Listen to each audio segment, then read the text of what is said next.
Hey folks, Jason Heath here with Contra-Bass Conversations. We're bringing you a special best of episode today with Megan McDevitt, and it's covering women in the bass world. We had a great chat last summer at the Golden Gate Bass Camp in 2018, and you'll hear that chat along with a recording of Megan's presentation titled Bass and Gender that she did at the Golden Gate Bass Camp, that she also did at the 2017 International Society of Bassists Convention.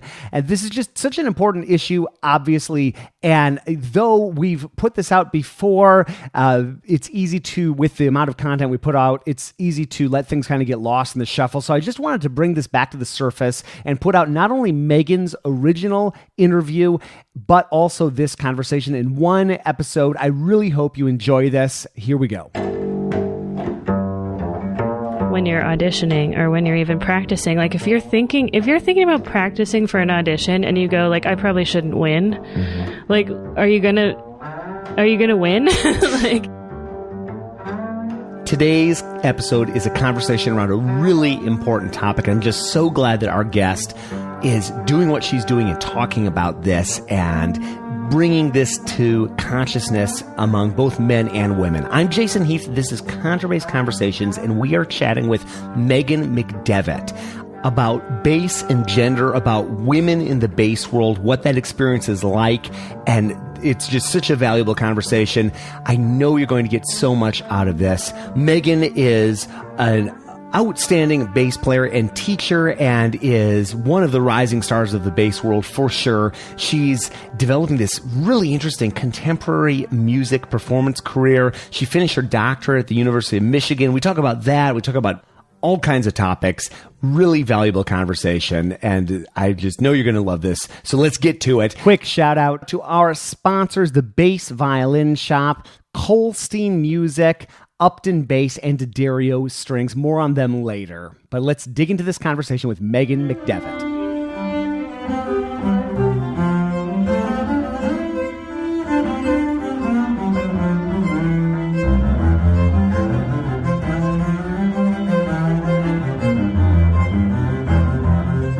Here we are, Megan McDevitt. And what do you, I have no idea where to start with this, but maybe what do you wish men in the bass world would know about the experience of women playing bass? Yeah, that's a great question. And the problem with that question is it takes forever to answer it. Yes. Because so it may take a little while to answer. That's okay. But basically, in order to kind of understand the way gender plays out in the bass world, you have to start to understand how gender is ubiquitous, like it's everywhere in society. And the way I kind of introduce it, so I gave this talk at the ISB convention last year in Ithaca, and I'm giving basically the same talk today. It's actually interesting because the whole like Me Too movement happened between after that right? talk. Yeah. And I've given it once since then too. And it's sort of a little bit of a different vibe. Like people were really receptive to it at ISB. I think anyone who comes to that talk is going to be probably already pretty receptive to it. Maybe there were a few people that were just kind of checking it out to see what was going on. But yeah, it's interesting to like find ourselves in this time now, and to be talking about it a lot more. But anyway, so gender is everywhere. The way I talk about it in my lecture, using this sort of helpful sociological tool that I learned at the University of Michigan from Aaron Sick. Shout out to Professor Sick. So I break it down using this tool, and it's individual, interactional, and institutional modes. So basically that helps me, and it helps other people, I think, kind of understand all of the levels where gender plays a role. So the individual level is you as a person feel a certain way about yourself. You have preferences, you have feelings about who you are and how you identify. And, you know, that could be like your favorite color or your favorite food or what you like to do in your free time. And much of that can be influenced by your gender. Even when, you know, you talk to or you go to like a classroom of preschool students or something, they're like making category. They love categories. Little brains love categories. So they want to say like, I'm a boy, you're a girl. You know, that's like how I identify now. We use these toys and you use those toys, and, you know, you have cooties and we don't. And, you know, so it's already kind of started right at that young age. Or even like when somebody's pregnant, it's like the first thing you ask, right? There's like these gender reveal parties or whatever, you know? Right, and of course. yeah, so you're already like pigeonholed from before you're even born, for the most part. And anyway, your identity is wrapped up in that a lot. So just in yourself even. And of course, society influences your identity. And interactional is like the way people interact with each other. It's sort of self-explanatory. Right. Like, you know, how, you know, a man and a woman might speak to each other in a different way than two men or two women.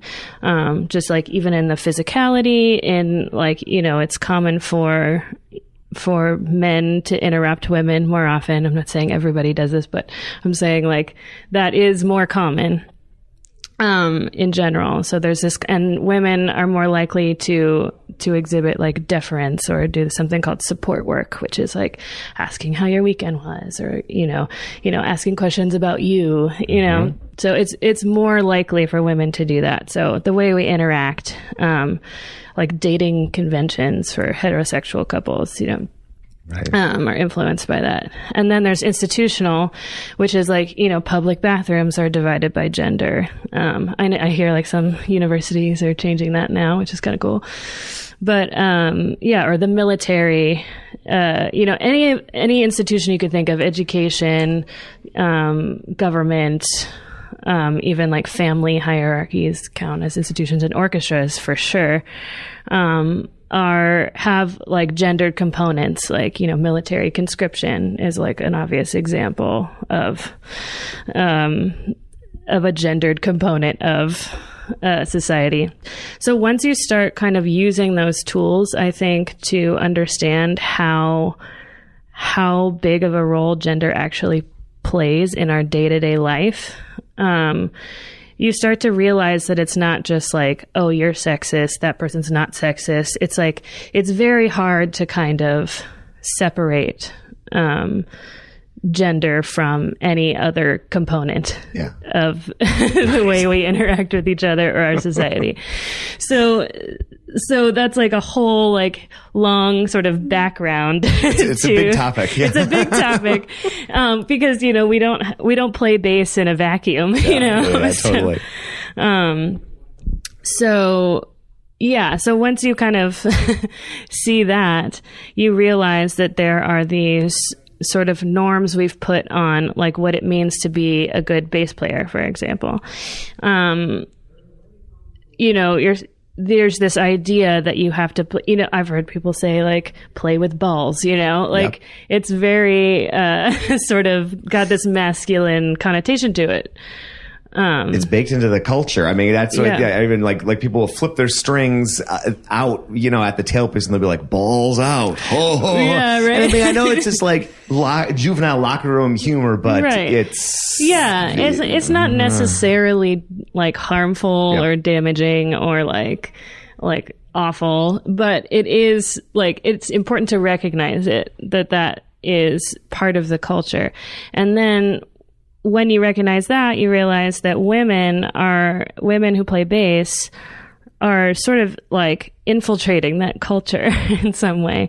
And it's hard because you have to find, like, if nothing changes in the way the culture is set up, right? Then you just have like one woman, let's say, in a bass section of 8, and they either have to put up with it, or maybe they speak up, and then they're sort of, everybody's being careful around them, and then everybody feels uncomfortable, or, you know, so there's this feeling that like you have to kind of battle or find your place in it. So you're always compromising. And the thing is too, that like men, you know, one of the things I talk about in my talk that, I guess some of your listeners might listen to later. Yeah, right. So maybe I shouldn't be too repetitive. Oh, no, please. But yeah, is that, there's something called hegemonic masculinity, which is essentially like society's ideal of what it means to be masculine. So I usually have people, I won't go into the whole thing, but I usually have people kind of yell out, you know, masculine characteristics or ideal masculine characteristics. And they often kind of match up with what we want from a bass player. You know, it's like strong, confident, loud, you know, these kinds of characteristics. And well, it's interesting because really, like, strong, confident, loud, like, those are character, like, you might want that in a violinist too, or something like that. But that predominance of men in, if we're looking at an orchestral setting or other settings, but if we just think about orchestral setting, I remember chatting with Nina DeCesar, who we both know, about this and about the conductor making an offhand remark. Oh, we really want someone, you know, big and strong and with masculine. It's like with something like, it's not about gender, it's about how they play. And you're like, yeah, but you just used a gendered way to describe how they play. Yeah, I just reread her article this morning. It was so great. I'm really glad she wrote that because I certainly identified with it. And I think a lot of women bass players identified with it too. And it was just a nice, personal way of getting at a big issue. So appreciate that. Do you think, just a slight sidetrack, but it's something that I've thought about a lot. Do you think I've played in many bass sections that are all guys, like most people have, or with one woman. I've also played with bass sections that are 50-50 or largely 50-50. Do you think there's a critical mass at which those sort of locker room tendencies vanish? Like, I've wondered about that. I don't know. I mean, that's a good question. I've never seen it. Yeah. But I think it's like what you're saying. So it's possible, but I think, you know, you said it's baked into the culture. I think that's totally true. So even, you know, women who are trying to be good bass players are trying to sort of live up to these like masculine standards. Oh yeah, that's where I was going with the last point. So this hegemonic masculinity thing, it's also damaging for men because you can never live up to this kind of ideal, you know, and so then you're also having to compete and like find your way in these sections where, you know, or in life in general. But yeah. But yeah, it's hard for everybody having these kind of standards.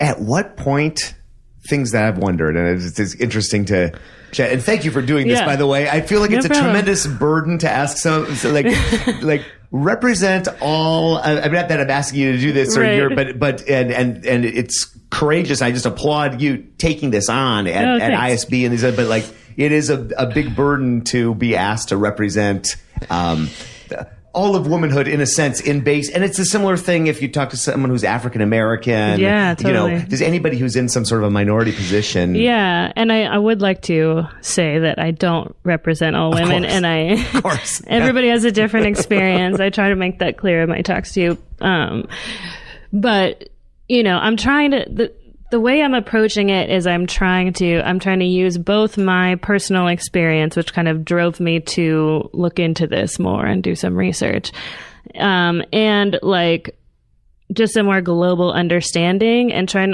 I'm trying not to be like accusatory and we must do this and we must do that and why don't you care about women, and like, you know, I'm not doing that, and I don't feel that way.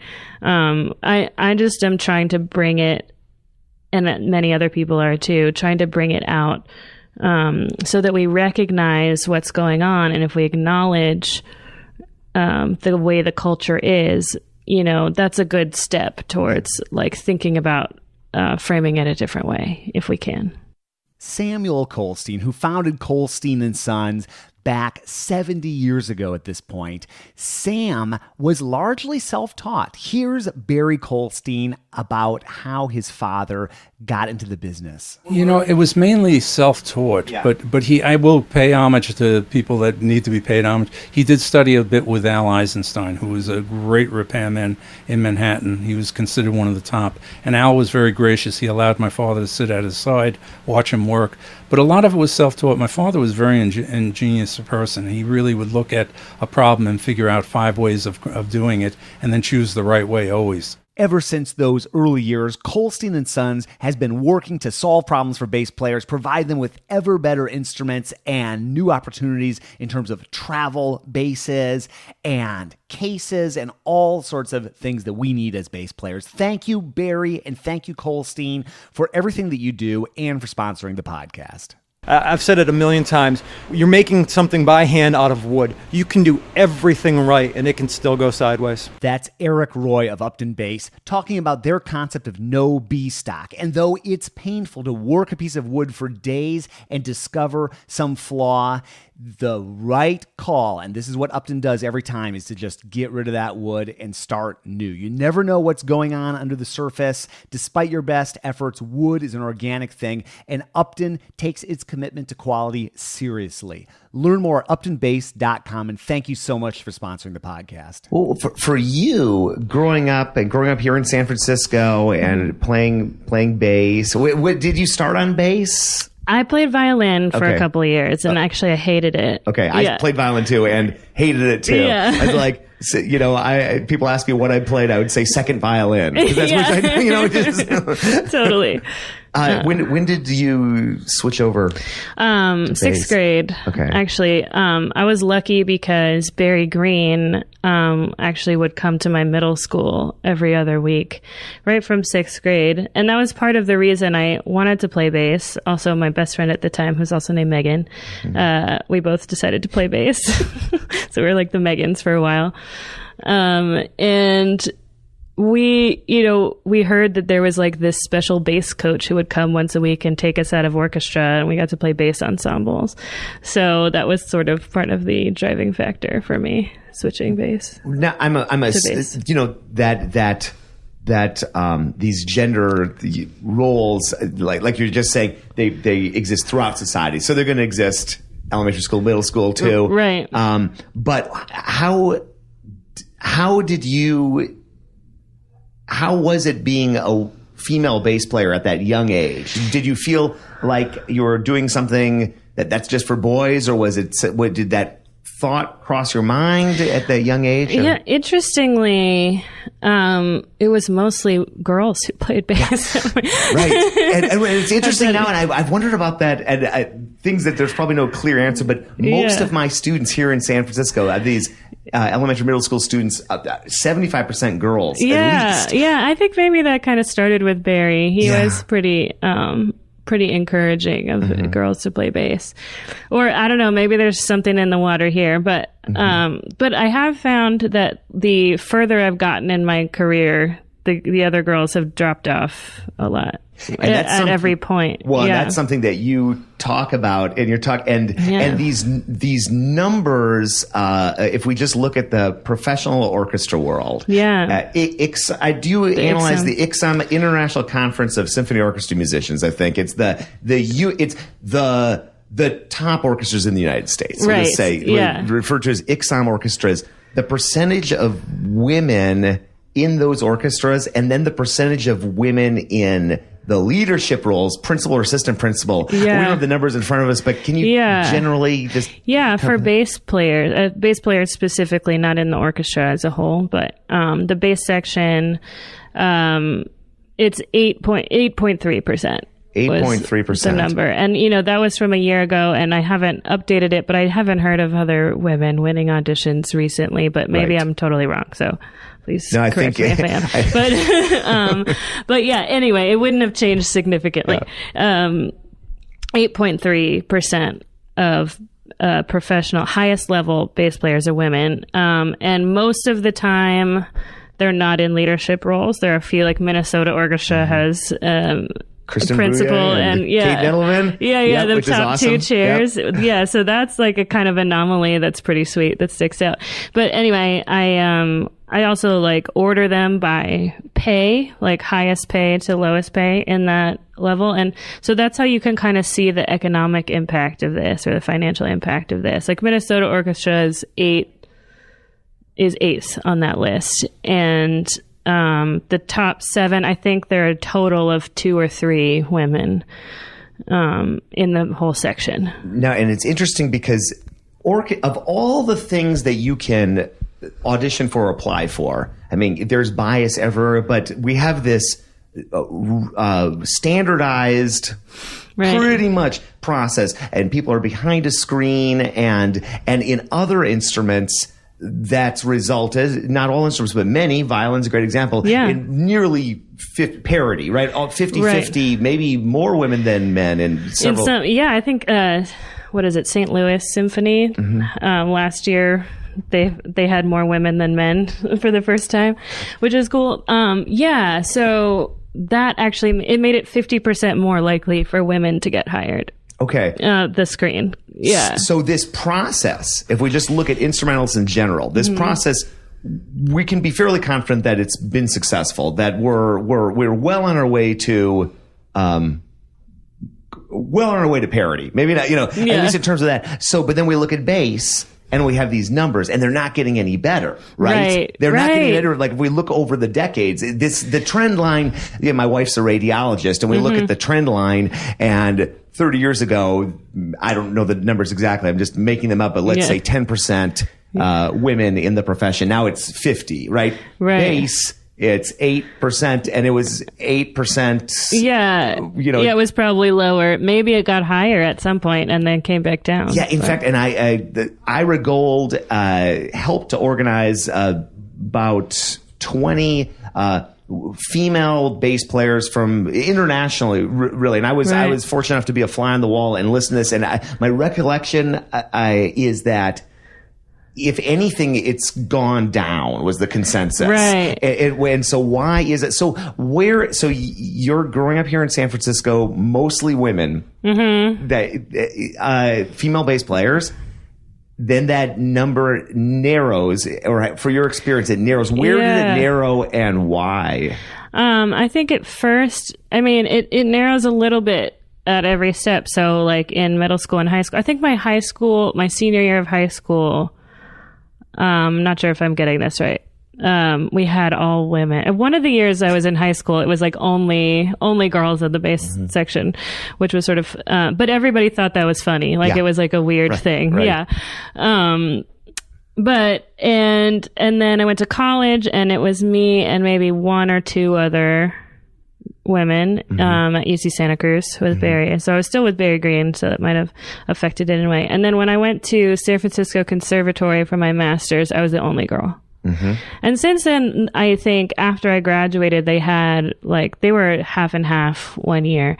But when I was there, I was the only woman. And then I guess in my professional life around here, freelancing in all of the orchestras, there are a few, very few. Well under half. Yeah, it's probably 10% or something. Right. And I'd say those numbers are similar in Chicago. I played in the Elgin Symphony. Sue Sullivan, shout out to Sue. I know you occasionally listen to the podcast. Sue's been in the Elgin Symphony for quite some time. Kate Nettleman was also in the section. So 2 of the 6 of us and several subs are female. But if you look at Chicago as a whole, definitely 10 to 20%, let's say. So is it... And this is a topic that came up at that conversation with this global population of female bass players that were there. And so if we just speak about bass and we look at who's winning jobs in professional orchestras, you can trace it back to probably about 4 or 5 schools.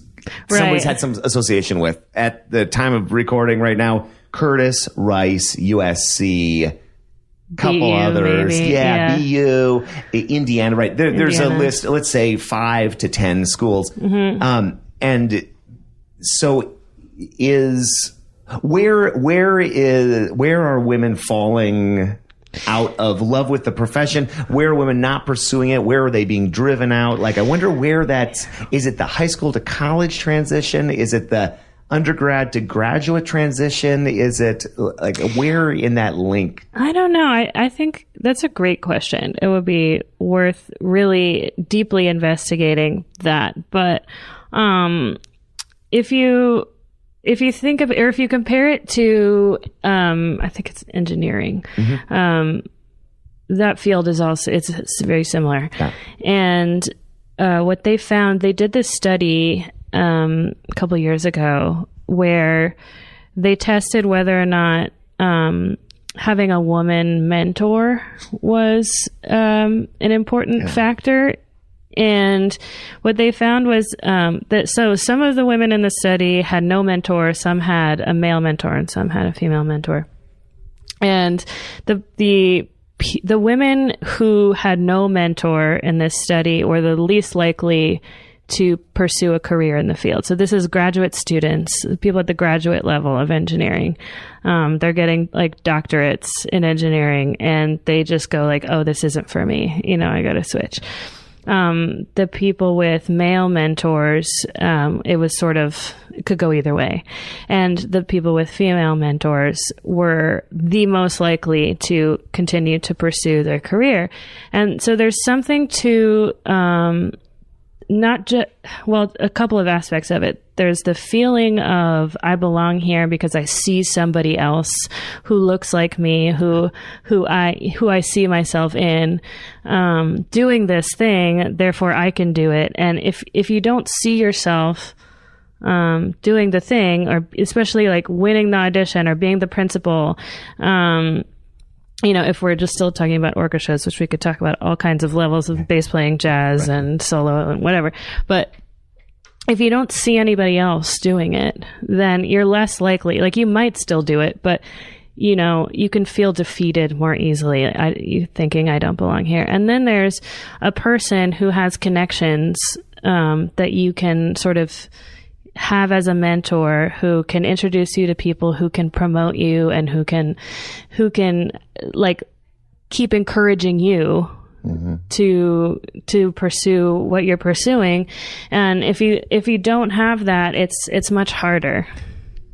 Yeah, it's like my mind goes to the 4-minute mile, which was an impossibility. Then one person breaks it, and then people see the possibility, and then everybody. And you were one of the most wonderful pedagogues and players of the last 50 years. Certainly, Diana Gannett, and one of the few women teaching at a university of the stature of University of Michigan or University of Iowa before that. So you had that mentor, and so the fact that we have so few women in those positions at all. We have Jacqueline Pickett, shout out to her in Georgia, and a few other people. I mean, we don't have a Orrin O'Brien teaching at Manhattan. Of course. We have some examples, but we don't have many. And then we have in academia a shrinking of these jobs in general. Right. So it's really getting those mentors is an incredible challenge for a woman. Yeah. If we're thinking of their professor, in an academic setting. Right. What was your experience having Diana as a mentor? And again, this is a tremendous topic, but, right. Oh, what did that do for you? Why did you seek her out? What do you think? How do you see the importance of working with a woman in a setting like that? Well, I think, Diana was incredible to work with, but in general, and I think that having a woman as a teacher was like, as a private bass teacher, was sort of a novelty for me. I don't think I'd even taken a lesson with a woman, now that I think about it, before her. And maybe Kristen Corbett at Bass Camp a long time ago. But but yeah, Diana, I think studying with her made me see that like there was this sort of different kind of relationship having a woman mentor and having a male mentor, because we could sort of connect in a way that I couldn't, I think, with male teachers, and not to say that they weren't great teachers, they definitely were, but there's just sort of something different about it, and I think that's when I really started opening my eyes to this whole topic. Like, I had, thought about it. I recognized that I was the only woman, but I don't think I had really analyzed my behavior in reaction to it, or other people's reaction to me, as being like something that could maybe change, or maybe something that shouldn't be the way it was. Like, I think I just accepted it, and maybe took a little bit of pride in being like, oh, I'm like the cool bass chick, like, and not that there's anything totally wrong with that, but maybe it doesn't have to be such a novelty thing. And having Diana as a mentor definitely influenced my ability to see it, I think. Yeah, thinking about culture, and here in San Francisco and just south of us, Silicon Valley, and this whole culture, the world of tech has a reputation, well deserved right now, of being pretty inhospitable to women, and even when not that women. And it's, the term used is bro-y culture. Right. And you look at Uber and all the fiascos they've had, and many other companies, and not that women are necessarily being discriminated against in the hiring process, but when they get in there, they find the culture distasteful. It's maybe frat-like or juvenile or this. And so I've read a lot about this. I just find it interesting. And a lot of women just leave the profession for other things because they just, even though they're there, Google's reaching out to hire more and more women. Facebook, one of the, Sheryl Sandberg is one, one top management there. But still, people leave women are leaving the tech world because they find it distasteful. And I can't help but think about bass and thinking back to my experiences there was one woman at Northwestern in the bass section my whole time there. While I was teaching at DePaul, in 9 years, there were maybe two female students.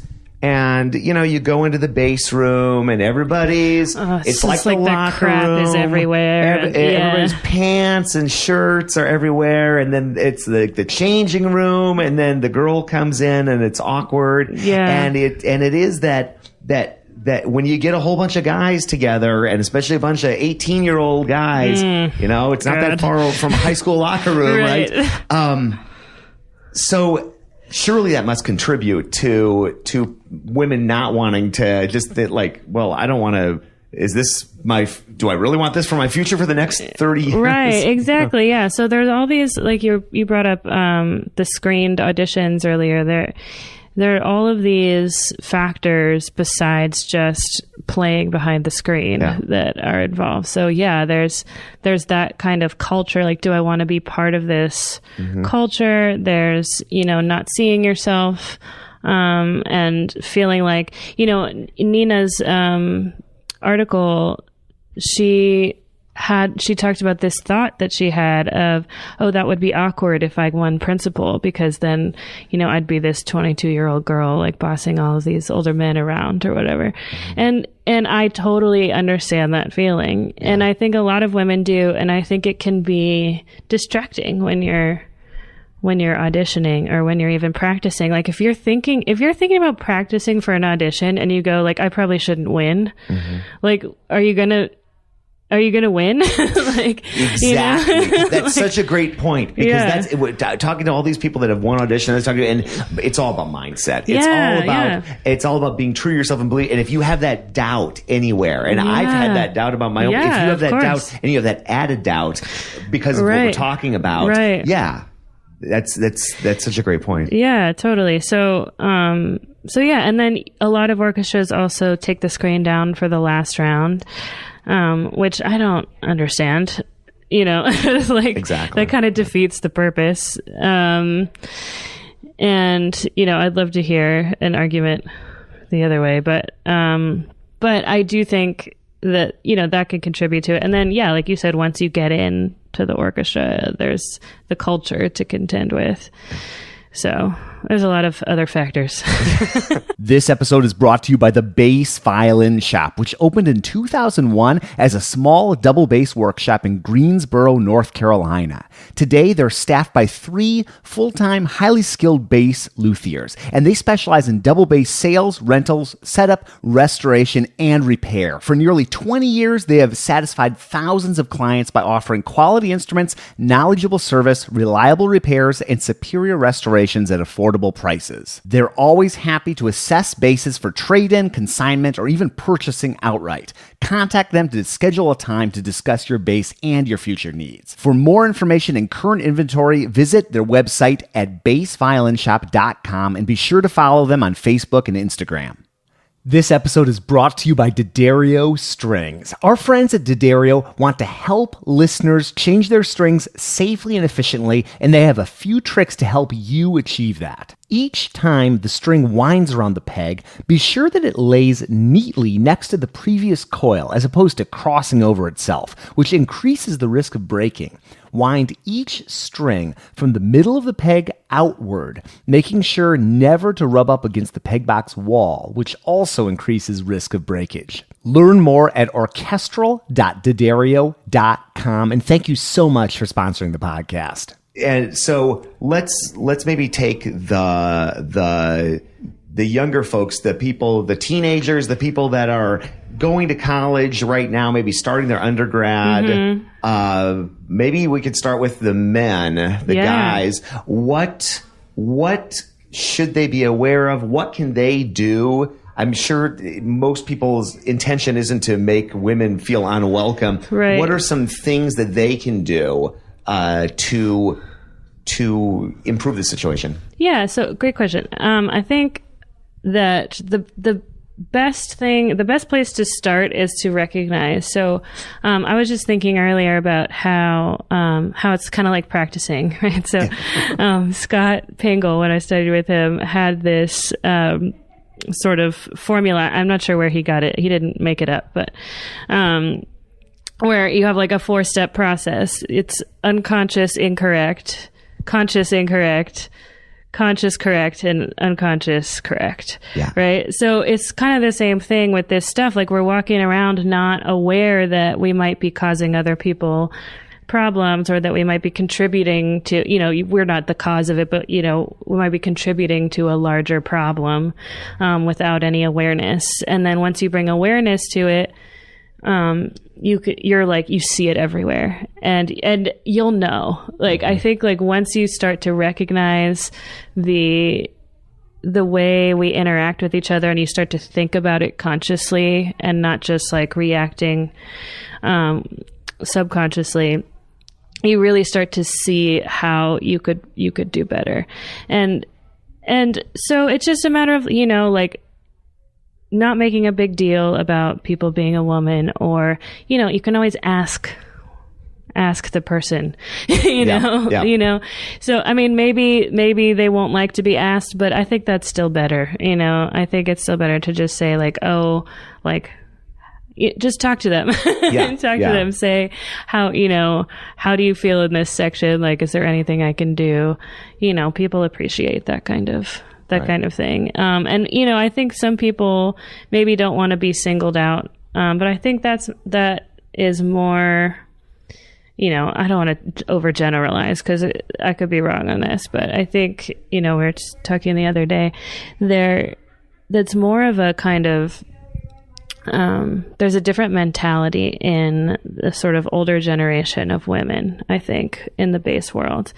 And it's totally 100% understandable, and I totally get it. It's like, you don't want to be known for being a woman. You just want to be known for your work. Right. You don't want to be singled out. You're singled out enough. Right. Yeah. Exactly. And like, because you're trying to avoid tokenism. Yeah. Because there's this thing where if you are the first woman, or a woman who does something that women don't typically do, there's this worry that people will think, and it's founded because people do think this sometimes, that you got where you are because you're a woman, that like somebody was trying to like look diverse or something, right, and they gave you that opportunity because you're a woman. So you don't want to be singled out in that way. And it totally makes sense. But then, like I said, once you start like investigating gender in society, you realize that like you really can't separate it. Like it's not a separate thing for men or for women. We just tend to see men as more neutral and less gendered, right? Like when you hear the word gender, you think of women. But anyway, that's sort of a whole other tangent to go on. And so for younger people, I think we're already seeing a big change. Yeah, that's. I think you're right. Yeah, there's more awareness in general. So I think just being aware and opening your eyes and talking to people of other genders and keeping an open dialogue. Well, and for women, whether they're teenagers or they're undergrads and they're getting fed up with what we've been talking about, right.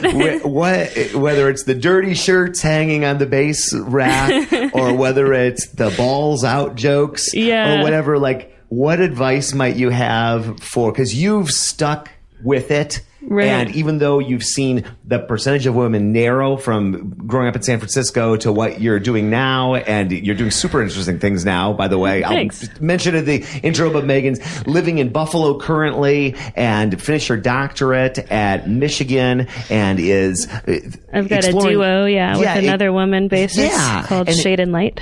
Yeah. Shadeandlight.org. There we go. It's all about the shout out. Gonna do a plug. And playing Scodnivio and all sorts of modern music. So you're really exploring. And part of that, is I am sort of moving away from the orchestral path. Mm-hmm. And I think that gender is part of it. But what's nice for me about sort of doing the duo with Betsy, so it's a duo with Betsy Sukup, who's amazing, by the way. We get to do programs that we create. So, our first concert, so we just kind of debuted. Our first concerts were about women's mental health. Yeah, so we sort of we read some poems. We read this clip from the 1950s about how to be a good wife, and we each wrote a piece. In my piece, I had some electronics and I manipulated some laughter, and I laughed on stage and stuff, and it was like. And it was this kind of hysteria thing, like about women's hysteria. And also Joelle Leander was a big influence. I played a Chelsea piece that she played where there's like screaming in it. It's a piece that I was kind of obsessed with for a long time. Wow. Because it's really terrifying. But yeah, so being able to kind of do those things, I can kind of bring like, my thoughts about gender and my frustrations with like the world of bass and the world, not just of bass, but overall, like out in a creative way. That outlet has helped me, but I still think that like, we can sort of change the orchestra culture to be more hospitable to women. Even though I kind of stepped a little bit aside from what's interesting, and do you a name that comes to mind, a bass player in the Austin Symphony, and she does so much more than that, and someone also in academia, Jessica Valls. Oh yeah, I don't know if you're familiar with Jessica, but she's really exploring contemporary music and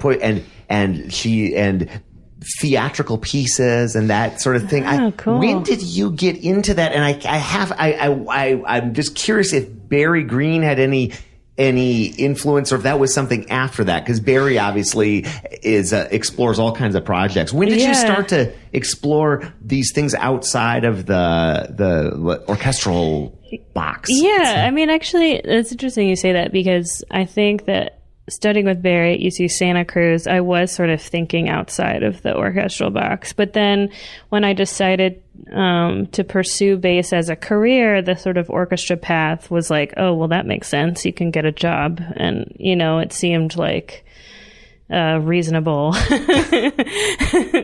way to go. And I liked playing in orchestra. You know, I've always enjoyed it. And then I went to study the conservatory specifically for that purpose in San Francisco. And studying with Scott, it was very like driven towards like an orchestral path. And then somewhere I think hit a middle point where I was like, okay, now I've like really like crunched on my technique. I was for 4 years freelancing before I went back to school, and I was starting to get bored, I think. Or not bored, but like I needed some more creative stimulation, I think, in terms of my performance. Well, I couldn't identify more with that feeling, by the way, because I had that in Chicago. I felt like I was being ground into a soulless snub. This driver who like occasionally pulled the bass out in between shoveling the car out and sitting in traffic. Your real job was driving. Yeah, and you seem so inspired by what you're doing now, and sure, of course, I think something that people who haven't had the experience you had might not realize is the incredible technical skill it takes to play Scodinibio or what Mark Dresser does, for example. Oh, yeah. If people aren't familiar with Mark Dresser's music, go look up Mark on YouTube or Google him right now and check him out. He is one of the most phenomenal technical bass players. Totally. So surely you couldn't be doing what you're doing with Betsy or what I heard you play last night without that technical foundation that you had. Right. It's not either I will bust my chops or I'm going to go explore modern music. Right. I will bust my chops. Yes. And then I will go. And then I'll also try to do something that is inspiring to me. Yeah. There's some people, orchestral playing is incredibly inspiring, and that's amazing too. So and if that's not knocking the orchestra. Yeah, and I really do think that there are some people that really is their calling. Yeah. I don't think that that's a lack of. I think that there's some people they wake up eating, breathing, sleeping, works by Beethoven, Mahler, Strauss, or modern orchestral music, and they're. Even though it's easier to get on network TV than to get a bass job, probably, if we look at it, there are possibilities, both playing bass and otherwise, to live fully in that world. So go for it. But I just applaud the direction you're going. Oh, thanks. And I can't wait to see you. You've got lots of career ahead of you. Yeah. But if lots of young people listen to this, if we just narrow to young female bass players who are thinking about a career in music and are thinking about a college and finding a college. And again, we have so many directions we could go, with college and the rising cost of that, whatever. But let's just say, talk to the young women listening to this right now about looking for a school, maybe given what we've been talking about here. Yeah. Diana just retired, so I know exactly. Michigan isn't there, but I think that and this is true for everybody. Finding a teacher that works for you, I would say try to seek out a teacher who you feel really comfortable with in every way, not just like, oh, they're going to help me technically, but someone who you'll feel supported by. And I don't know, I don't want to like just start naming names, but I think like it's going to be very individual for different young women looking into a career. But you want to definitely, and even if you don't have that in your private teacher, like reach out to women in particular, but even other men who are very supportive of women. I know Paul Ellison has talked a lot about supporting women. in his studio. I know Donovan Stokes has a lot of women in his studio, and his wife Inez is wonderful, and I'm sure she could be a very helpful support in addition to Donovan. He's at Shenandoah. So those are good ones. I'm sure there are lots of other ones, and I'm gonna just, if I try to name more, I'm gonna leave a lot of people out. Impossible, but, yeah. But I think, finding a teacher that you can even talk openly, if that's something you want to do, about gender and about how you feel, and someone that's going to support you and not kind of just like leave you to the wolves to be devoured or whatever. Which a lot of people do. Yeah. And unconsciously maybe, but no, totally unconsciously, and like not on purpose necessarily. Or maybe they do and they think you're going to be better for it. Yeah. Like, no, maybe they really think that's like a great thing to do. And maybe that's what you need. Like some women might want that to just be thrown in. But, at least for me, and I think for many other women, it's really helpful to have a strong support from your teacher.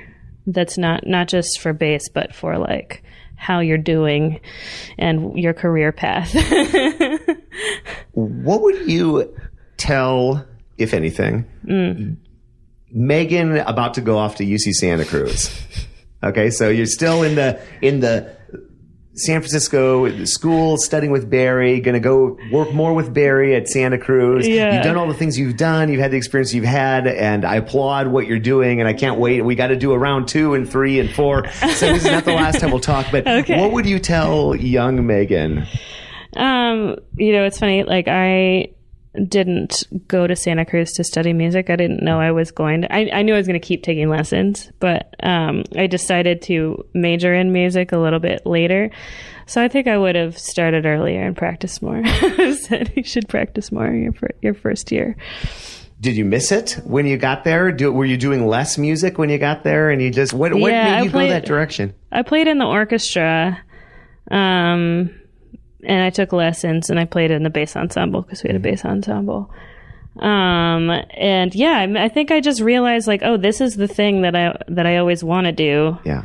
Like all my other classes, I'm like, okay, like this is fine. But with music, I just like kept going back. Yep. I kept wanting to go back. I was like, oh, I get to go to orchestra now instead of. I think a lot of us can identify with that. Yeah. Yeah. Maybe that's not good advice though, because I think I caught up a little bit. I think I would tell myself to seek out a mentor, like we were just talking about, who is a woman, because confidence issues are a huge part of all of our journeys, I think, as musicians, and mine for sure.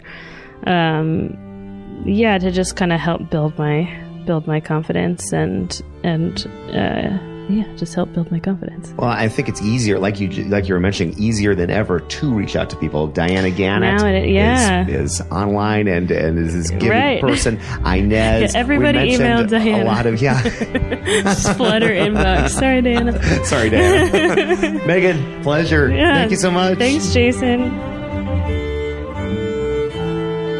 Next up, we've got Megan's Bass and Gender Talk at the 2018 Golden Gate Bass Camp. So Megan's just giving a little bit of background about her, and then she gets into the talk. We have the slides for this talk. They're linked up in the show notes, so you can check that out there, and I really hope you enjoy this chat. It's about an hour long, and then we'll be back after that with some closing comments. I studied with Diana Gannett, and that was the first time that I'd had a woman as a bass teacher, and it made me realize that gender was a significant kind of aspect of my experience with the world of bass players. I think I had not totally understood that before. I knew that I was one of few women who were pursuing the bass professionally, but I think it started to really hit me how big of a difference that made. So I started doing some research, and I did just a little bit of research on the world of orchestral playing. So this talk, we're going to focus mostly on the orchestra environment. There's so much you could cover with the bass and gender, because you could talk about jazz, you could talk about solo playing, you could talk about contemporary music, you could talk about rock music, which is interesting because a lot of rock musicians, they think of women, like the bass, as being like the realm of women, which is kind of interesting for this. So I did a little bit of research. The ICSOM orchestras are like the top full-time kind of orchestras in the country, and I can't remember what it stands for at the moment. International something of Symphony and Opera Musicians, I think, Committee. And this is the top 51 orchestras. And I looked at their bass sections. There are 314 total bassists in these orchestras, and only 26 of them are women. That's 8.3%, if you do the math. So that's like extremely low, actually, if you think about how like the general population is basically 50-50. And there are even a little bit more women in the world. So I thought that was a pretty shocking number, because sometimes you think about it, you go like, okay, well, I know professional orchestras, like there's usually one or two women. But once you get to the top level, there's a lot of men. And so I made this little chart here where you can see the top orchestras. I did this just the top 20 ranked by pay, so that's the highest paying to the lowest paying. And if you look at like Minnesota Orchestra is kind of an anomaly there at number 8, because they have a female principal and associate principal, which is pretty sweet. But if you look at all these other ones, it's mostly men in the principal and associate principal chairs. And if you look at the top 7, so the highest paying orchestras, there's only 2 women in them at all in the bass sections. Okay, so that's pretty alarming. So what I want to talk about is why. There's no one answer, so we're just going to kind of dive into a few reasons. And to do that, we have to sort of talk about society as a whole and not just the world of bass, because we're not, I was just saying to Jason this morning, we're not in a vacuum as bass players, right? We live in this world. So, and it's interesting, like the numbers are alarming, but it's not just about the numbers. It's about, what do the numbers mean? What does it say? Why aren't there more than a few women in there? And I was having a talk with somebody about it, and he was like, well, like what would mean it was equal? Like, what would the percentage have to be to say, like, oh, this is equality now? And I don't think that there is an answer to that. Like, I think the numbers, like, we really need to dig into, like, what they indicate, and not just, oh, well, if the numbers are there, then everything's fine, So it's a big discrepancy, so it's worth investigating. So the reason I'm doing this talk is basically to say, like, there's a problem here, right? There are reasons for it, and we should be aware of those reasons so that we can change it. Okay, so we're going to discuss how pervasive is the influence of gender. Very. Some helpful academic framework and terms that I've learned that's helped me kind of understand this a little bit. I'm going to introduce you to some of those. Then we're going to talk about music education, kind of close to the chest for all of you music students. And then in career. And we'll just kind of, maybe we can have a little discussion if anyone wants to share or has any thoughts about what we can do. Okay, and I just want to say, women don't all have the same experience. There are lots of different women of different backgrounds, of all kinds. Race, ethnicity. We'll get to like all the sort of categories that you can identify as, or that you're sort of forced to identify yourself as, in a minute. But I don't speak for all women. Just want to say that right off the bat. Okay, so this is a graphic. Oh, you don't have all the colors on the. That's weird. Looks like this on mine. Anyway, oops.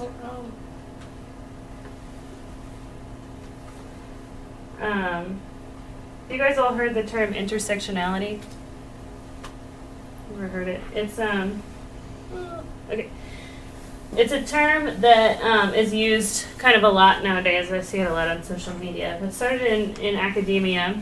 It's a woman named Kimberly Crenshaw in 1989. She's a queer black woman, and wanted to talk about the different ways her different identities intersected each other, and sort of, rather than thinking of it as like an additive burden of inequality, it was sort of like understanding the different ways that discrimination or privilege happen based on different identities. So these are just a few: racial identity, sexuality, gender, disability or ability, nationality, a couple other ones, religion, region, whether you're an immigrant or have immigrant parents, trans identity, and then thanks. That's another one. It looks cooler when you can see all the colors, but so the base is sort of part of our identity now. So here's the actual definition of intersectionality: the complex, cumulative way in which the effects of multiple forms of discrimination, such as racism, sexism, and classism, combine, overlap, or intersect, especially in the experiences of marginalized individuals or groups, which is sort of what I just kind of explained. And this just says discrimination, but privilege also. All right. So this is just a small snapshot. The intersectionality can get sort of overwhelming. If you start trying to include everything in one talk, you're not really talking about anything anymore. So we're going to just stick to gender and the base today. And to do that, I wanted to break down something I learned in my sociology studies at the University of Michigan. This was a really helpful tool to break down an understanding of gender into these three structures. Or dimensions. So there's individual, interactional, and institutional. And this is a way of showing how gender is everywhere in what we do, right? You can't actually separate a person from their gender or their gender identity. So I'll just go ahead and read this. Individual is how we view our own gender as part of our identity. Like you say, I'm just being me. But you are influenced by the expectations of your gender, and how you feel about yourself is often, like maybe you like to wear dresses, and that's an influence of your gender. Or maybe you like G.I. Joe, and that's influenced by your gender. You did like playing with those toys when you were younger. Your food preferences, your activity preferences, whether or not you wear makeup, or like all of these things that you think of as very individual and are very individual are also very influenced by your gender. The other one is interactional, the second one. So how our gender dictates the way we interact with others and portray ourselves in various social settings. So being the pursuer in a heterosexual dating situation, or helping in the kitchen at Thanksgiving, those are some examples of the way we interact based on our gender. There's a lot of research that's been done that shows that men tend to interrupt women more often than other men, or women interrupt each other. And we could talk for days about why that might be, but the way you interact with people is going to be different. So based on whether or not that person is the same gender as you or a different gender. By the way, not everybody falls into clear categories of gender, but we'll talk about that in a minute. And then institutional. All of these things are institutionalized. So how gender is embedded in our most important social institutions. So family hierarchies, public bathrooms, military draft, those are sort of some clear ways institutions are gendered. Other ones, school dress codes, or orchestra dress codes even. So a couple of examples of institutions if you're not familiar. Government, law, family, religion, media, medicine, the military, education, and orchestras are institutions, right? So these institutions are historically developed by men, dominated by men, and culturally and symbolically interpreted from the standpoint of men. Meaning, books written about institutions or people tended for a long time to be written by men. And yet, we see these institutions as gender neutral. Okay, so that was kind of a mind-blowing concept for me to come across. Is like these institutions are not gender neutral, even though we think of them as gender neutral. They are run by men. And things are changing, but it's hard to change something that was founded and for many years sustained by people made up of one gender, the dominant gender, and just like turn it around, right? So, all right, so I've been using the term gender kind of loosely, so here's some more definitions. We're going to get through the academic stuff, and we'll talk about music for a minute. But, so breaking down, have you guys heard of the distinction between sex and gender before? Some of you have.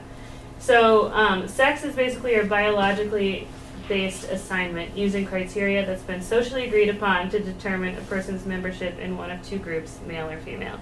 And those criteria are basically your genitalia and your chromosomes, right, your genes. So, and there are people that are born called intersex who don't necessarily have a clear sex category, and they're always put in one or the other. So then sex categories. So this is like Weston Zimmerman are some of the some prominent sociologists to talk about gender, and they came up with these categories. So sex category, as distinct from sex, is once you're assigned to sex, in everyday life we use like socially required identificatory displays to show others to which group we belong. So without, you're not like taking your pants off, hopefully in front of people all the time. So, but people know what sex category you belong to because of many reasons, including the way you dress or the way your body looks. So people guess what your sex is, basically, and that's your sex category. And then gender, according to Weston Zimmerman, is an accomplishment or a series of performances requiring social interaction in order to achieve socially constructed norms of behavior expected from one sex category. So that's basically, their idea is gender is something you do. So you're constantly performing your gender through your actions and interactions and the way you participate in society. Okay, any questions about that? Can be a little bit confusing, I think. Okay, great.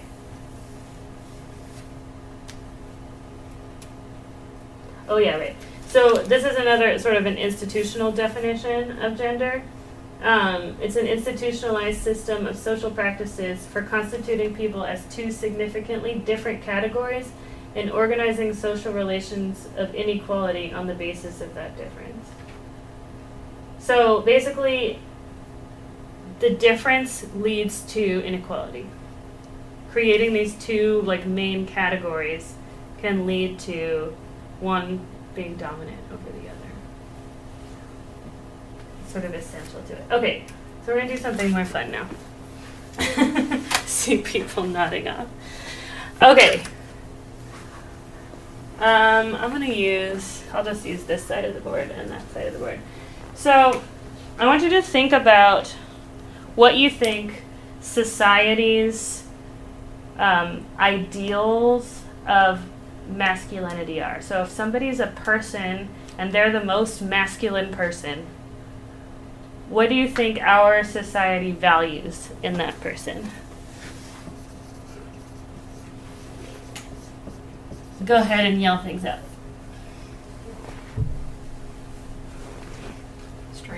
Strength. It's always the first one.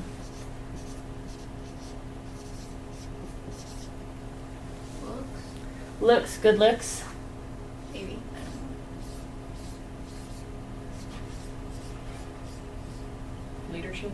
Leadership, yeah.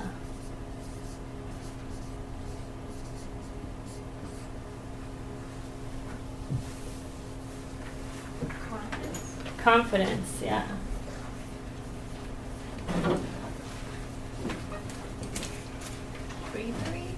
Bravery, that's good.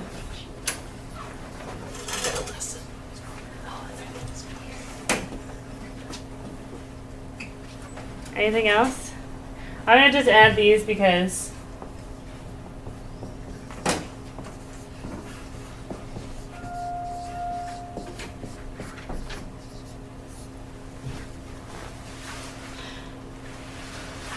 we don't necessarily think that on the surface, but that's sort of part of this sort of idealization thing. Anything else? I think I got smells bad one time, or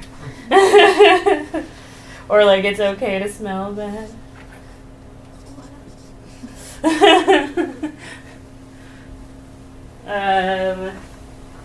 Okay, let's see. What do I have on mine?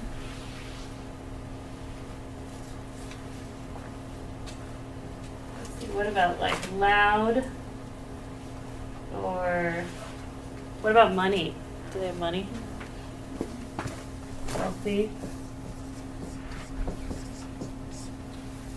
I guess sort of confident and leadership can make people loud. What about their brains? Are they smart? Are they stupid? Smart.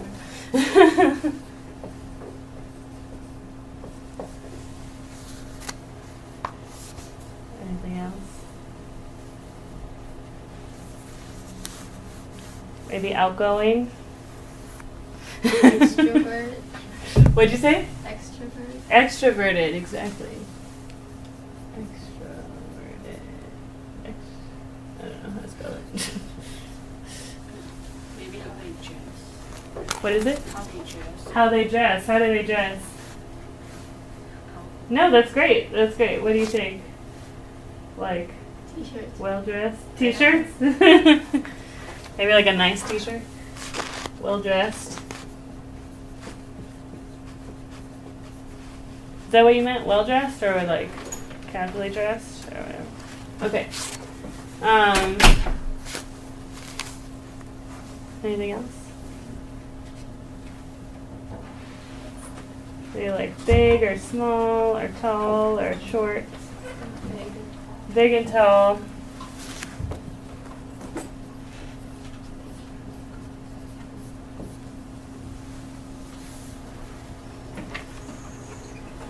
Okay, so that's a pretty good smattering. So let's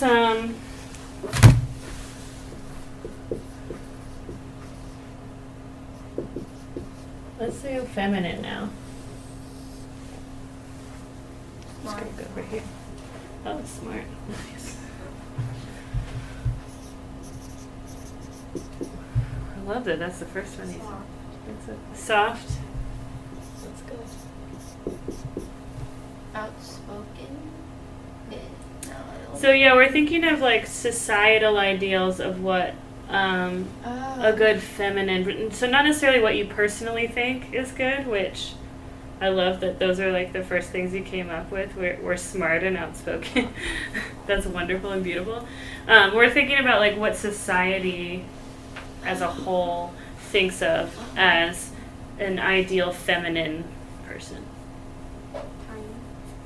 Kind? Tiny. Oh, tiny? And kind, I guess. Tiny.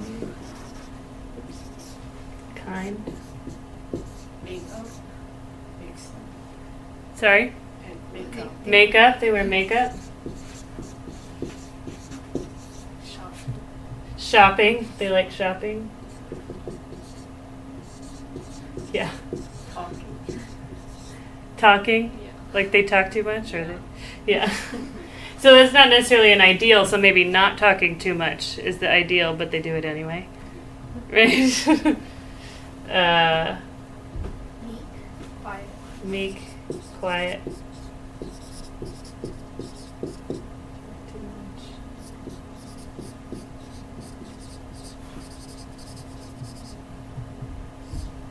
Shouldn't.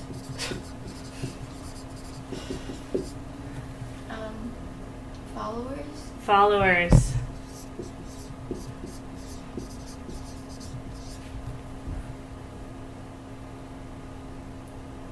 Maybe they wear dresses. Dresses, yeah. Dresses. And skirts.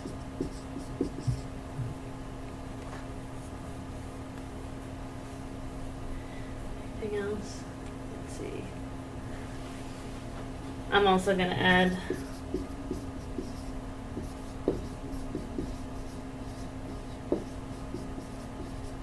white and heterosexual because that's within our societal ideals too.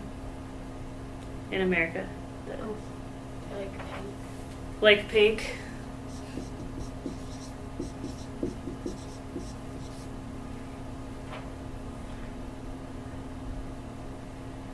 Yeah. Good. What about money? Doesn't matter, right? Okay, money doesn't matter.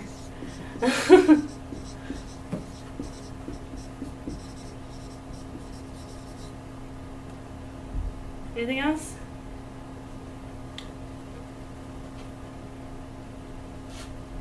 Okay. Cool. Interesting. We have mostly girls in here. When we were talking about the masculine traits, people were kind of like, I don't know, maybe this, maybe that. But the feminine ones, people were just like rattling them off.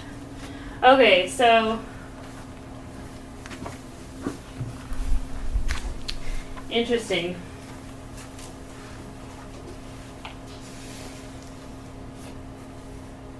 All right, so this leads us to another definition that we've got here. Hegemonic masculinity versus hegemonic femininity. So hegemonic masculinity are qualities defined as manly that establish and legitimate the hierarchical and complementary relationship to hegemonic femininity. Okay, so that's basically all of these qualities that we listed that work into this definition. And hegemonic femininity are qualities defined as womanly that establish and legitimate the hierarchical and complementary relationship to hegemonic masculinity, that by doing so guarantee the dominant position of men and the subordination of women. So there are many ways to be masculine or feminine, but these kind of idealized masculine traits create this hierarchy, right? Because if you look at these two sides, and you're talking about a job, which side do you usually go for? Like, okay, we can kind of connect these, right? So I would say like strong and soft are kind of connected, like good looks or well-dressed, dresses and skirts, big and tall versus tiny, let's see, confidence and bravery versus meek and quiet, right? Let's see, can we connect more of these? Money doesn't matter to wealthy. I like smart, but yeah, white and heterosexual connect to each other. Extroverted and sort of followers are sort of opposites, right? So we have these sort of dichotomies, right? Meaning like two opposites. And when you think about like when someone wants to hire someone to do a job, are they going to be more on this side or more on this side in terms of traits? Yeah. Right, so that creates problems for everybody. It creates problems for women because there's something called the tightrope, which is basically, remember when I said that gender was something you do? So doing your gender, you have to choose between doing your gender and doing your job well, right? That's the tightrope we're walking. Is like if you go too far to one side or the other side, you're either like not confident enough or you're not feminine enough. So you're kind of doing this little tightrope walk. And for men, it's a problem. How do you think it's a problem for men?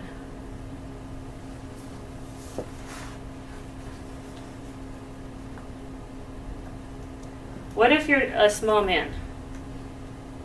Bullied. Or you could get bullied, right?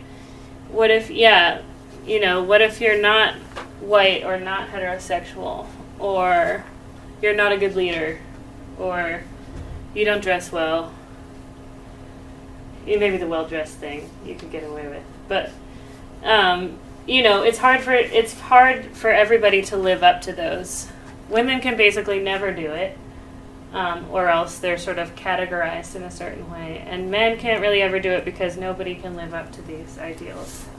So it's really kind of a problem that everybody has. Also, it can create this situation that we have where men feel the need to assert power in various ways, right? Including over women's bodies.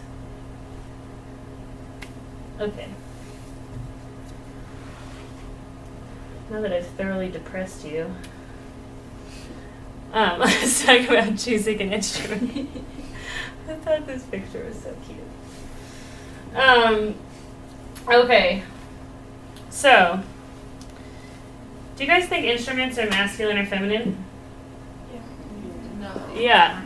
Kind of. No? Yes? Okay, what are some instruments that are masculine? I don't think there's Bass, any. yeah, okay. Good I one. don't think Good start. there's any. Maybe not Trumpet. essentially, but how do we think about it? Right? Trumpet. Can you say more about you don't think there's any? Well, like, anyone can play an instrument that they like. It doesn't really fit into a category masculine or feminine. Totally agree. Totally agree. Instruments themselves are not gendered. They're things. And yet we have, and some of you guys are really young, so maybe you haven't experienced this much. And you guys, all of the students in here right now are women or young ladies. So maybe you all chose to play the bass, and you're here. So that's pretty amazing. So maybe you haven't been exposed as much to these kind of gender dynamics in the instrument world, and I feel like maybe I'm scarring you now, but we'll get through it. Don't worry. So, any other instruments that are masculine? Tuba. Drums. It's kind of the loud instruments, right? Yeah. The loud instruments and the low instruments and the big instruments. Yeah. Right? What about feminine instruments? Violin. Violin.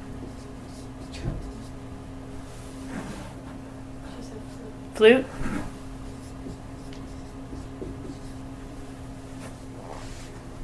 Anything else?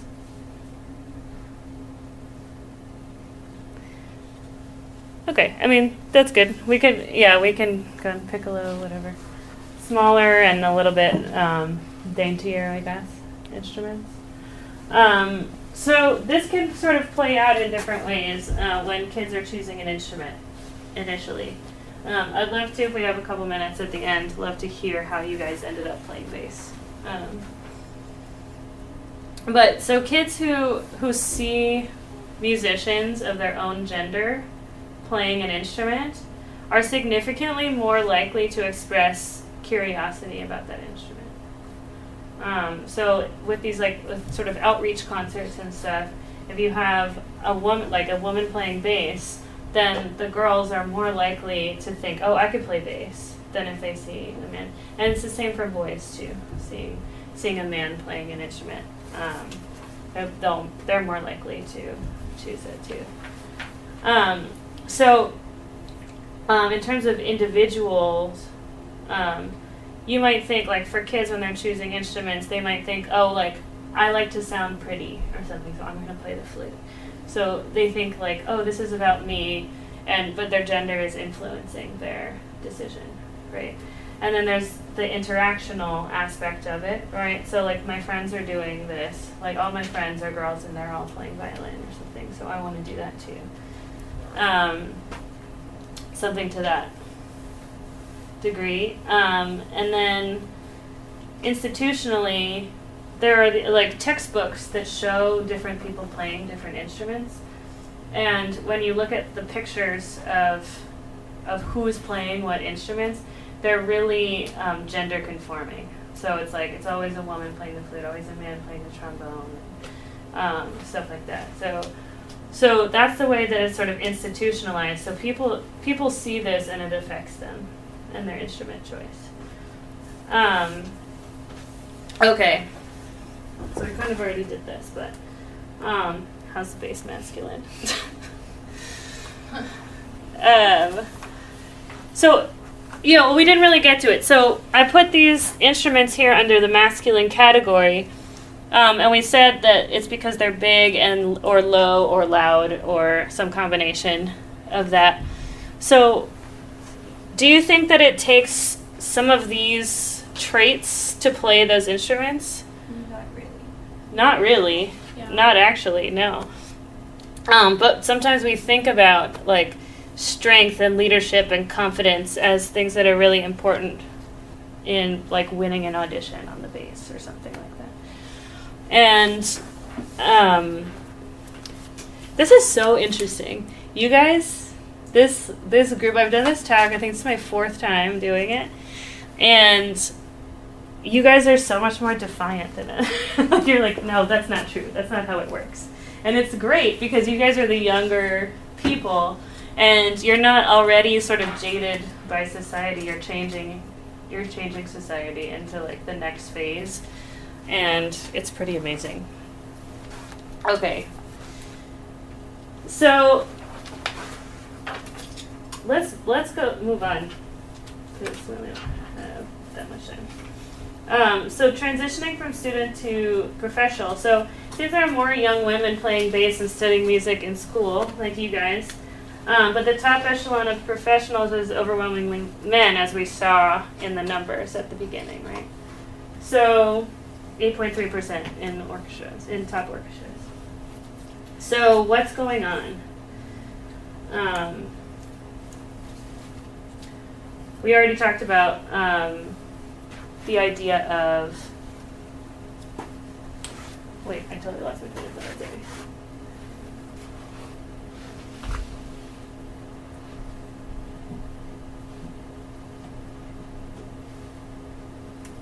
Whatever. I was gone.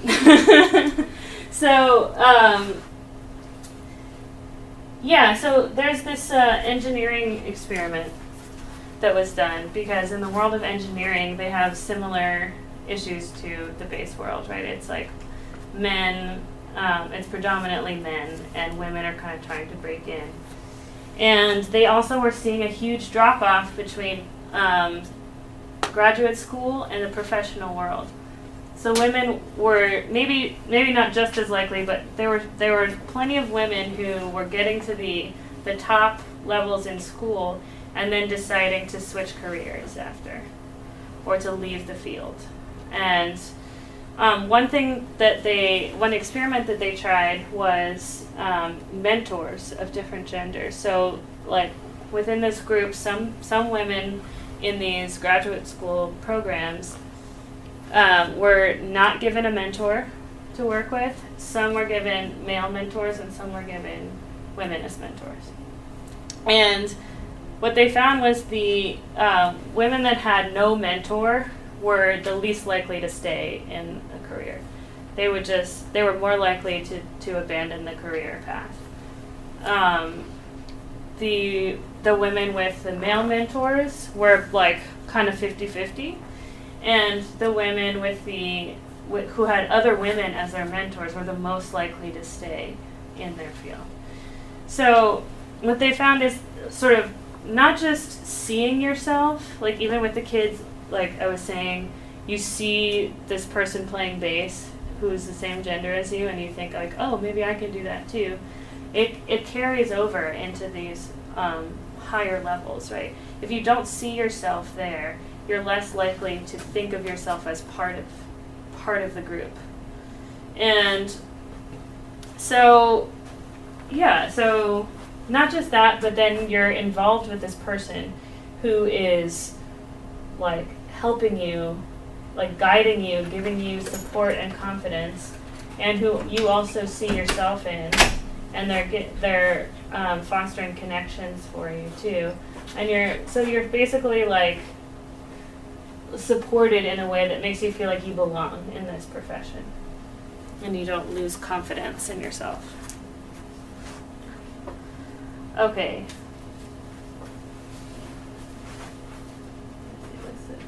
Okay, so does anyone want to share any experience with a mentor or anything at the moment, or have any questions about what you've learned so far? Okay, cool. That's fine. Okay, so we're talking about blind auditions, because that is one wonderful thing we have in the world of orchestral playing, is blind auditions. So, do you guys know about blind auditions? So when you're playing for an orchestra audition, some of you did nod. So basically, the committee, whoever's in the orchestra and deciding to hear auditions, is behind a big screen. So they can't see you, you can't see them, they don't know who you are. And the point of this is to avoid bias, and so it's called a bias interrupter. So if institutions or people are noticing biases, they can do something to prevent their like subconscious from having an effect on their decision, right? So one thing that happened, as you can see on the board, is that once blind auditions started happening, once the screen went up, women were 50% more likely to be hired in orchestra. Which is an amazing number, and it also shows how big of a bias that played beforehand. So, St. Louis Symphony actually last year became more than 50% women, which was really exciting. They used to only have 2 bass players who were women, which is the most of any of the orchestras on the list. Nobody had more than 2 on the whole 52 orchestra list. Other factors that can contribute to blind auditions not leading to equality are bias and pre-screening. So sometimes you have to send a resume before you go audition for somewhere. So that's a pre-screening. So there could be bias, like name bias there. No hires leading to appointments. That's like, I don't know if some of you were in Dan's talk the other day, when a committee can't decide on somebody, they don't hire anybody. And that can happen enough times that they end up just appointing someone. So that kind of defeats the purpose. Inconsistency of the screen. Sometimes orchestras take the screen down for the last round.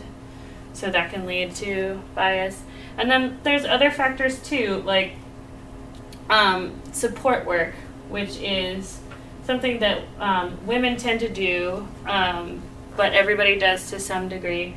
In conversation, it's like asking all the questions of the other person. How was your weekend?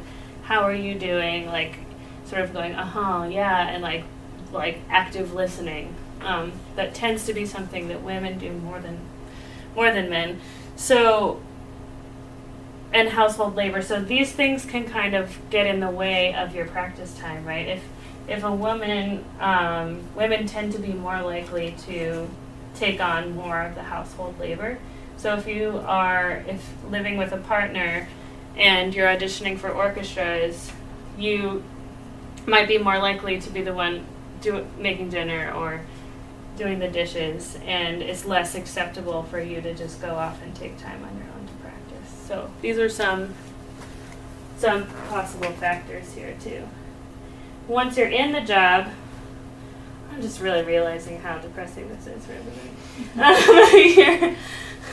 You have to contend with sexual harassment, discrimination, family and parental leave options, male-dominated base section exclusiveness. That's this kind of like bro-y culture of the base section, and microaggressions. Do you guys know what microaggressions are?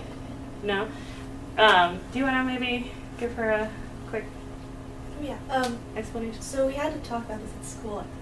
I don't know if I really remember, but it's like slight things that you do that maybe you don't intend to do that are biased. Like, I don't know any examples, but maybe like if you're new and you're gonna ask someone if they want to go to lunch, maybe you'd ask, like, if you're a dude, you'd ask another guy, even though you don't realize that you're doing that gender bias. Oh, like being exclusive. Yeah, totally. Or like, but it's like little things that. Yeah, or saying things like, "Oh, you play well for a girl," or something like that. Like little things that, like, by themselves are not necessarily like horrible, but they kind of add up. Someone compared them to mosquito bites one time. So you get one mosquito bite, and it's like, okay, it's fine, whatever.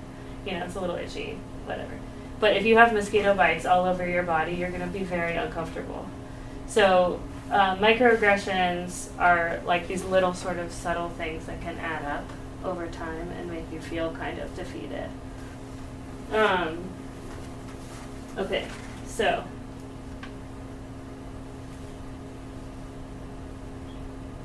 maybe we can just have a discussion since there aren't that many of us. What do you think we can do about this? Anybody have any ideas? Because we are doing stuff about it right now. Do you guys know about the whole Me Too movement? Is this something that's on your radar? Have you heard of this? Basically women speaking out against sexual harassment. But it's sort of led to this bigger understanding as a whole in society of how we've been kind of treating women unfairly, and how we've kind of accepted it for a long time. And it's really heartening to see that people are starting to say, like, we're not accepting this anymore. We're not accepting the shame of this. We're gonna start telling our stories. And the more people did it, the more, I think a lot of men in particular didn't realize how big of a problem it was. And now they are starting to realize it. So I think we're seeing a big change in society, and I really hope that it continues. So what my biggest advice to you as young women students is to seek out a teacher. If you want to pursue bass, or in whatever you pursue, like, seek out somebody who you feel really comfortable with as a teacher. It doesn't have to be a woman, but being a woman can be helpful. Studying with a woman can be helpful, as I learned. But studying with a man who takes your unique perspective seriously is really important. So if you are talking to a teacher, and you don't have to be necessarily directly open about it, but really take stock of how you feel around them. Okay, do you feel comfortable being who you are with that person?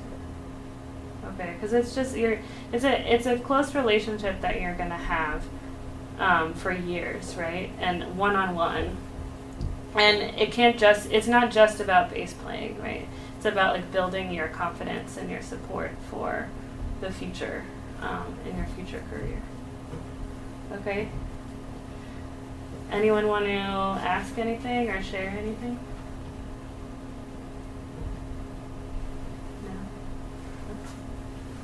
No. I'll give you a little list of stuff we can do. So, encouraging girls. If you know like younger ladies who maybe want to play bass, and you love it, encourage them to play bass, even if they're thinking like, oh, maybe that's a boy thing. Although around here it's like so many ladies. That's great. And this is stuff you can think about later. Consistent use of screen, improving family leave. And those are some references, but you can find these on my website. Maybe we take, is that clock right? Can we take literally 1 minute? I'm going to start a timer. Maybe just turn to the person next to you. Maybe you guys can, or you can find. And I want to do this exercise where. Okay, so we're gonna take literally 2 minutes. The first minute, choose one person to talk, and the other person only listens.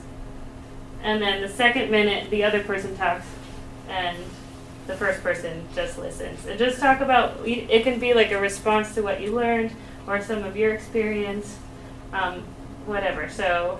I'm going to set a timer. Hang on. Okay, go. No, you go. I seriously don't know. Yeah, one of my friends, his name's Jacob. He has like this idea about how it is like telling his best friends like us that I'm just not really bad. So we fall back. We have still an instrument. So we just sort of hold a grudge and then get frustrated and still not realizing that. So just noticing these things and then that everybody this thing went. So do you play any other instruments? Yeah, no, this is society. Because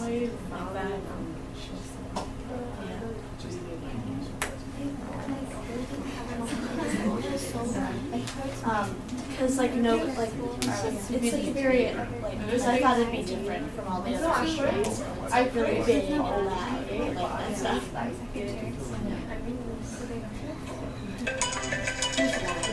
Okay, switch. Yeah, I totally agree with what you're saying. I think listening to thinking back, I never played instruments in high school. I was sort of too calm. And when the teacher suggested, I should bass, they were like, why don't you try bass? I was really reluctant because I'm not strong enough for that. I tried, I can't play bass. And then I started, and I realized, there's like just now really the bass. I chose the bass because mainly it's more muscle. And listen to each other. Yeah. And then it could also like definitely change the bass. I think like you need to be strong like people come in and then and then I had a guy I was like that should be society. Yeah. I know there's a big thing that especially our generation wants to towards like teaching our kids against gender biases. You can finish up your sentence. And he's like, oh, that's a girl toy. I can't play with that. Yeah, you can tell, like, I'm very gender biased, but I don't. I want to try others. I'm very excited for someone to reach this thing.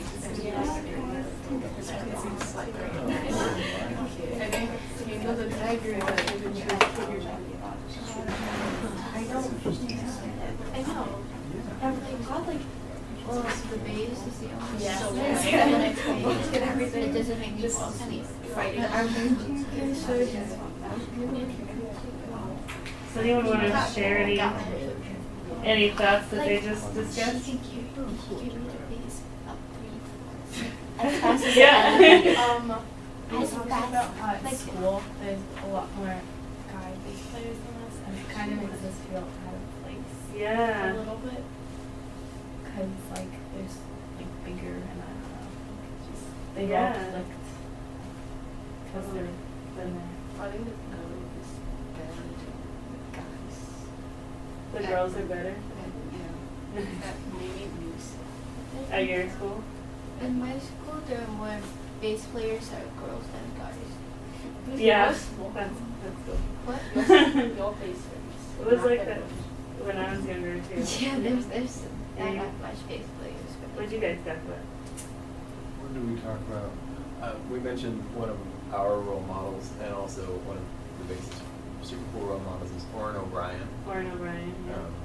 Who sort of, without really having, at the present time, thought about it, really broke down a lot of barriers for women and some good jobs. We were also talking about the sample. It was interesting you were focusing mostly on orchestral stuff, but it seems like a lot of that stuff is true for other genres, but maybe has different disparities. Yeah, definitely. I'd love to learn more about that kind of stuff too. The thing about orchestras is it's easier to measure because it's like specific jobs. Good stats on that. You got good stats with the orchestras. But yeah, I've been hearing a lot of people have been emailing me or talking to me about the jazz world too, and how much discrimination there is against women, but how it's starting to change, and I hope that especially you guys go off and change things, because you do belong in the bass world. Even though you maybe feel out of place at your school, you're not. Just want to hit that point home. Any other final thoughts before we have to move on to the next thing? Anna? Oh, I bet you were like, me. Oh, okay. How often do you run into things like this? Like on a daily basis? Often. Mostly it's like random people on the street making comments. Yeah, you know about this probably. Like holding your bass and like, that's bigger than you, or like, you know, some kind of like sort of gendered remark about how ridiculous it is that you would decide to play that or try to help you with it. You're like, I play this instrument, like I can carry it, you know. Don't touch it. Those kinds of little things that like are, you know, they sort of add up. And there can be a kind of, that sort of like bro-y culture that I brought up is still happening in professional bass sections. But part of like doing this talk and a lot of what other people are trying to do in the bass world too is like bring attention to it, so that not just women but men are also paying attention to it. Vicky. And trying to change it. So, and I think it'll be different. I hope it'll be different by the time you're playing professionally. Do you guys feel better or worse after this talk about the state of women? I know, right? Enlightened. Okay, I like that. That's good. All right, well, thank you for coming. Megan, thank you so much. Folks, I really hope you enjoyed this, both my one-on-one chat with Megan and then her talk. Obviously, incredibly important material, and it's great to have people like Megan out there talking about it. There'll be discussions revolving around this topic, certainly at the 2019 International Society of Bassists Convention, other events online. So let's see how the landscape for women in the bass world, and for everybody in the bass world, really changes going forward. Megan's going to be performing, I know, at the 2019 ISB convention, and she is a fantastic performer. You heard way back earlier in the first part some Edgar Meyer duet excerpts. I've heard her play many other different pieces in contemporary styles, and she's just a wonderful performer out there doing great things on the bass. So thank you, Megan. And thank you for listening and getting into this topic, deep diving for sure, a couple hours here. If you'd like to reach out to to me, feedback@contrabasedconversations.com. You can visit Megan on her website. We've got that linked up in the show notes, or find her on social media. I'm sure she'd love to hear from you. Contrabased Conversations is produced by Michael Cooper, Steve Hinchy, Trevor Jones, and Mitch Mooring. Mitch is making beautiful basses in the Dallas area, and you can learn more at mitchmooring.com. Thank you to Krista Copper for going through and cataloging all these episodes. So valuable. Thank you, Krista. I'm your host, Jason Heath, and we will see you again soon for more life on the low end of the spectrum.